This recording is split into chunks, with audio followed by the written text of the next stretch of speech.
നമസ്കാരം.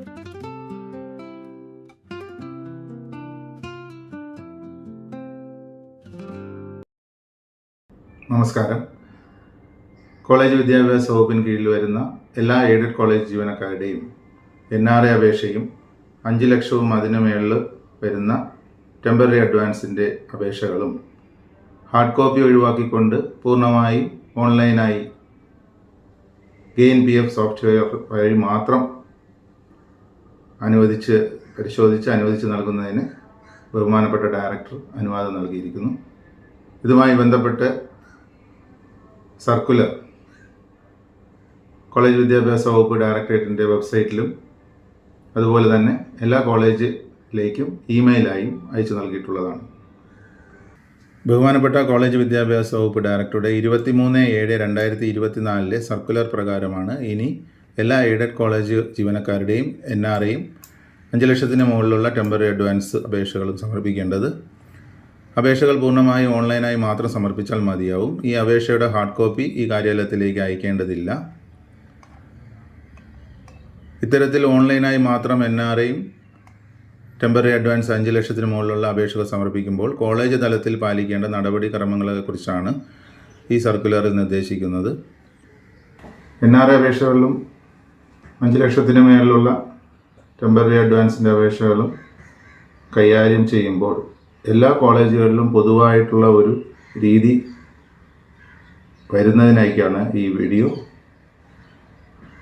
തയ്യാറാക്കിയിട്ടുള്ളത്.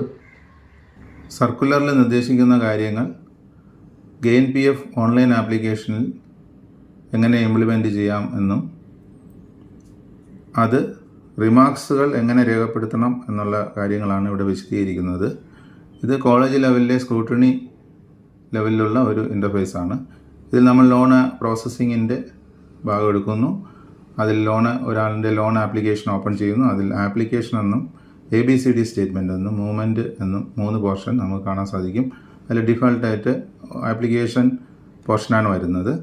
ആ കാര്യത്തിലാണ് എന്ന് പറയുന്ന സർക്കുലറിലെ എന്ന പോർഷനിൽ അപേക്ഷകൻ്റെ പേഴ്സണൽ ഡീറ്റെയിൽസ് പരിശോധിച്ച് റിട്ടയർമെൻറ്റ് തീയതി 1 വർഷത്തിൽ കുറവായ അപേക്ഷകൾ തിരികെ നൽകി PF ക്ലോഷർ അപേക്ഷ സമർപ്പിക്കാൻ നിർദ്ദേശിക്കുന്നു.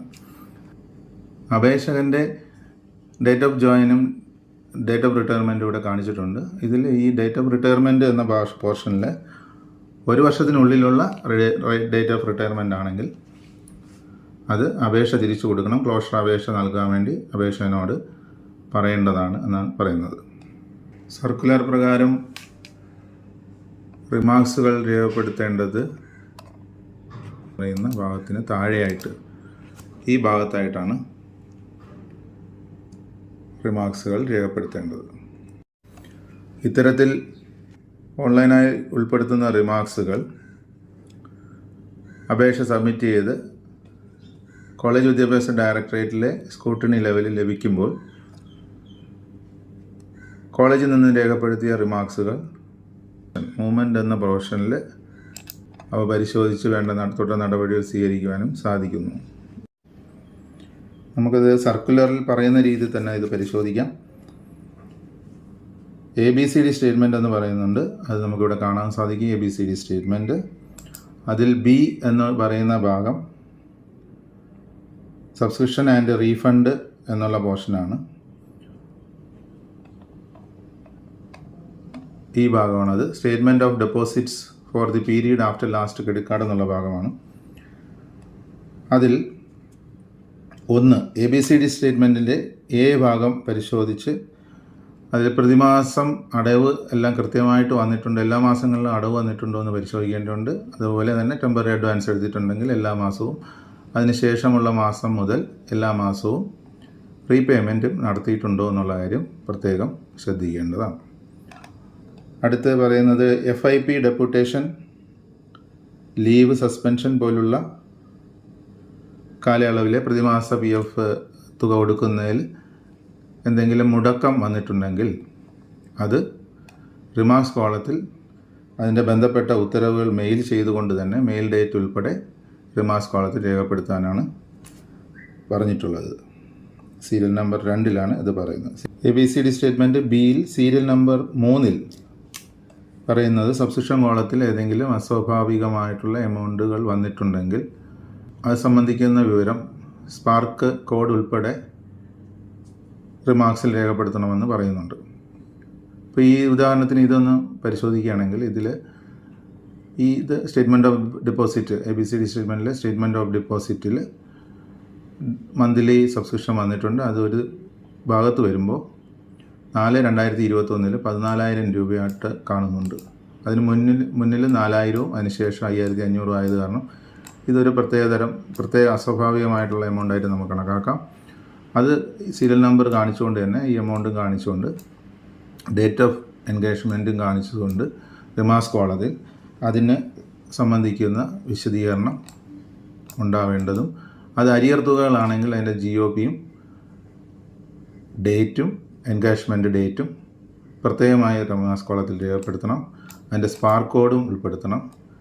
അത്തരത്തിൽ സ്പാർക്ക് കോഡ് ഉൾപ്പെടുത്തുമ്പോൾ ഈ ഒരു എമൗണ്ട് നമ്മൾ അരിയർ ആണെങ്കിൽ അത് അരിയർ കോളത്തിലേക്ക് മാറ്റുമ്പോൾ ആ ബില്ല് സ്പാർക്ക് കോഡ് അനുസരിച്ച് ആ ബില്ലിലുള്ള എല്ലാ ജീവനക്കാരുടെയും സബ്സ്ക്രിപ്ഷൻ കോളത്തിൽ വന്നിട്ടുള്ള അരിയർ തുകകൾ അത് അരിയർ കോളത്തിലേക്ക് അപ്ഡേറ്റ് ആവുന്നതായിരിക്കും. ബിയിൽ 5ാമത്തെ സീരിയൽ നമ്പറായി പറയുന്നത് ഈ മേളിൽ പറഞ്ഞിട്ടുള്ള തുകകളിലൊന്നും തന്നെ എല്ലാം ക്രമത്തിലാണ്, ഒരു വ്യത്യാസവും ഇല്ല എന്ന് കാണുകയാണെങ്കിൽ ഈ താഴെ പറയുന്ന 5ൽ പറയുന്ന ഒരു PF subscription and repayment are verified and found correct എന്നുള്ള റിമാർക്സ് മാത്രം രേഖപ്പെടുത്തിയാൽ മതിയാവും. സർക്കുലർ പ്രകാരം C ചെല്ലാൻ എൻട്രി പോർഷനാണ്. അത് സബ്സ്ക്രിപ്ഷൻ കോളം പരിശോധിച്ചതിന് ശേഷം അതിന് താഴത്തെ പോർഷനിലായിട്ട് സ്റ്റേറ്റ്മെൻറ്റ് ഓഫ് ചെല്ലാൻ four the period of last credit card എന്ന് രേഖപ്പെടുത്തിയിരിക്കുന്നു. അതിൽ ഈ ആപ്ലിക്കേഷനിൽ നമ്മൾ ഒരു ചെല്ലാൻ എൻട്രി കാണുന്നുണ്ട്. അപ്പോൾ അതിൽ സീരിയൽ നമ്പർ ഒന്നിലായിട്ട് പറയുന്നത് 10,000-ന് മേളിലുള്ള എമൗണ്ടുകൾ ചെല്ലാൻ എൻട്രി ഉൾപ്പെട്ട് വന്നിട്ടുണ്ടെങ്കിൽ അതിൽ PF ഷെഡ്യൂൾ ബന്ധപ്പെട്ട ഡെപ്യൂട്ടി ഡയറക്ടർ കൗണ്ടർ സൈൻ ചെയ്ത് നൽകണം എന്ന് പറയുന്നുണ്ട്. 2 സീരിയൽ നമ്പർ 2 ഈ PF ഷെഡ്യൂൾ നൽകുമ്പോൾ അതിൽ GOP നമ്പറും എൻഗേജ്മെൻറ്റ് തീയതിയും എന്നിവ കൃത്യമായി രേഖപ്പെടുത്തുക എന്ന് പറയുന്നുണ്ട്. 3 അത് ഈ വിവരങ്ങളെല്ലാം തന്നെ ആ PF ഷെഡ്യൂൾ നൽകുന്ന കാര്യം നമ്മൾ ഈ പറയുന്ന NRA അപേക്ഷയുടെ റിമാർക്സിൽ രേഖപ്പെടുത്തുവാനും പറയുന്നുണ്ട്. അതുപോലെ തന്നെ പ്രധാനപ്പെട്ട ഒരു കാര്യം, ഈ ചെല്ലാൻ എൻട്രി വന്നിട്ടുള്ള തുകകൾ പിന്നീട് സ്പാർക്ക് വഴി അപ്ഡേറ്റായി വരുന്ന ഒരു രീതിയുണ്ട്. അങ്ങനെ വരുന്ന രീതിയിൽ ഒരു ഡ്യൂപ്ലിക്കേഷൻ സാധ്യതയുണ്ട്. ഈ എമൗണ്ടുകൾ ഡ്യൂപ്ലിക്കേഷൻ വരാൻ സാധ്യതയുണ്ട്. അത് കൃത്യമായിട്ടും ഡ്യൂപ്ലിക്കേഷൻ വന്നിട്ടില്ല എന്ന് ഉറപ്പുവരുത്തണം. അത് ഡ്യൂപ്ലിക്കേഷൻ വന്നിട്ടില്ല എന്നുള്ള കാര്യം റിമാർക്സ് കോളത്തിൽ രേഖപ്പെടുത്തണം. സീരിയൽ നമ്പർ 5 പറയുന്നത് all challan entries are included in the NRA amount are verified with college records and found correct എന്ന്. ഈ എല്ലാ എമൗണ്ടുകളും കൃത്യമാണ്, ചെല്ലാൻ എമൗണ്ടുകളെല്ലാം കൃത്യമാണ്, അതിൻ്റെ രേഖകളെല്ലാം അയച്ചിട്ടുണ്ടെങ്കിൽ അത് ആ രീതിയിൽ റിമാർക്സ് കോളത്തിൽ ഉൾപ്പെടുത്താനാണ് പറയുന്നത്. ABCD സ്റ്റേറ്റ്മെൻറ്റിലെ അടുത്ത പോർഷൻ എന്ന് പറയുമ്പോൾ നമ്മൾ സർക്കുലറിൽ പറയുന്ന D എന്നുള്ള പോർഷനിലെ അരിയേഴ്സ് ആണ്. Details of DA/PA revision arrear credited after last credit കാർഡാണ്. ആഫ്റ്റർ ലാസ്റ്റ് ക്രെഡിറ്റ് കാർഡ് എന്ന് പറയുന്നുണ്ട്. ക്രെഡിറ്റ് കാർഡിന് ശേഷം ക്രെഡിറ്റ് ആയിട്ടുള്ള അരിയർ തുകകളാണിത്. അപ്പോൾ ഈ അരിയർ തുകകൾ സീരിയൽ നമ്പർ 1 പറയുന്നത് വിഡ്രോൾ തീയതി ഉൾപ്പെടെ പരിശോധിക്കണമെന്ന് പറയുന്നു. ഇതിൽ ഉൾപ്പെട്ട് വന്നിട്ടുള്ള അരിയർ തുകകളുടെ GOPയും വിഡ്രോൾ പെർമിഷൻ ഡേറ്റും ഡേറ്റ് ഓഫ് എൻഗേജ്മെൻറ്റും എല്ലാം പരിശോധിക്കണമെന്ന് പറയുന്നുണ്ട്. ഇത്തരത്തിൽ ബ്ലാങ്കായിട്ട് വരുന്ന, അതായത് GOPയോ വിഡ്രോൾ പെർമിഷൻ ഡേറ്റോ ഇല്ലാതെ വരുന്ന തുകകളുടെ GOP റീസെറ്റ് ചെയ്യുന്നതിലേക്കായി GOP നമ്പറും തീയതിയും എൻഗേജ്മെൻറ്റ് ഡേറ്റും അതോടൊപ്പം വിഡ്രോൾ പെർമിഷൻ ഡേറ്റും ഉൾപ്പെടുത്തി സ്പാർക്ക് കോഡ് ഉൾപ്പെടുത്താൻ പ്രത്യേകം ശ്രദ്ധിക്കണം. റിമാർക്സ് കോളത്തിൽ ഈ തുകകളുടെ സ്പാർക്ക് കോഡ് ഉൾപ്പെടെ റിമാർക്സ് കോളത്തിൽ ഉൾപ്പെടുത്തി അയക്കേണ്ടതാണ്. അപ്പോൾ അരിയർ തുകകളിൽ GOP നേരത്തെ പറഞ്ഞതുപോലെ തന്നെ GOP സ്പാർക്ക് കോഡ് വഴി GOP സെറ്റ് ചെയ്യുമ്പോൾ ആ ബില്ലിൽ ഉൾപ്പെട്ടിരിക്കുന്ന എല്ലാ ആ കോളേജിലെ എല്ലാ ജീവനക്കാരുടെയും ഇത്തരത്തിലുള്ള എററുകൾ എല്ലാം തന്നെ അത് മാറും എന്നുള്ളതാണ് അതിൽ. സബ്സ്ക്രിപ്ഷൻ അരിയർ എന്ന് പറയുമ്പോൾ അത് കൃത്യമാണെന്നുള്ളത്. ഈ എമൗണ്ട് സബ്സ്ക്രിപ്ഷൻ അരിയറിൽ വരുന്നതാണ് എന്ന് ഉറപ്പിക്കുകയും അത് റിമാർക്സിൽ രേഖപ്പെടുത്തുകയും വേണം. 2 പറയുന്നത് ഈ അരിയർ തുകകളിലെല്ലാം തന്നെ GOPയും എല്ലാം കൃത്യമായി സെറ്റ് ചെയ്തിട്ടുണ്ട് എങ്കിൽ all arrears amount with the withdrawal permission date, GOP and engagement are verified with the college records and found correct എന്നുള്ള ഒരൊറ്റ റിമാർക്സ് മാത്രം രേഖപ്പെടുത്തിയാൽ മതി. സർക്കുലറിൽ ഈ ഭാഗത്ത് വിഡ്രോവൽ എന്നുള്ള പോർഷനാണ്, വിഡ്രോവൽസിൻ്റെ കാര്യങ്ങളാണ്. Details of withdrawals made after credit കാർഡിന് ശേഷമുള്ള വിഡ്രോവൽസിനെ കുറിച്ചാണ് പറയുന്നത്. അതിൽ കോളേജ് റെക്കോർഡ്സ് പ്രകാരമുള്ള എല്ലാ വിഡ്രോവൽസും ഈ പോർഷനിൽ വന്നിട്ടുണ്ടോ എന്നുള്ള കാര്യം പരിശോധിക്കുക. വന്നിട്ടുണ്ടെങ്കിൽ അത് റിമാർക്സിൽ രേഖപ്പെടുത്തുക. ഇതിൽ ടെമ്പററി അഡ്വാൻസ് വന്നു കഴിഞ്ഞാൽ ആ ഡേറ്റിൻ്റെ നെക്സ്റ്റ് മന്ത് മുതൽ ഈ പറയുന്ന പോർഷനിൽ റീപേയ്മെൻറ്റ് നടന്നിട്ടുണ്ടോ എന്നുള്ള കാര്യവും പരിശോധിക്കേണ്ടതുണ്ട്.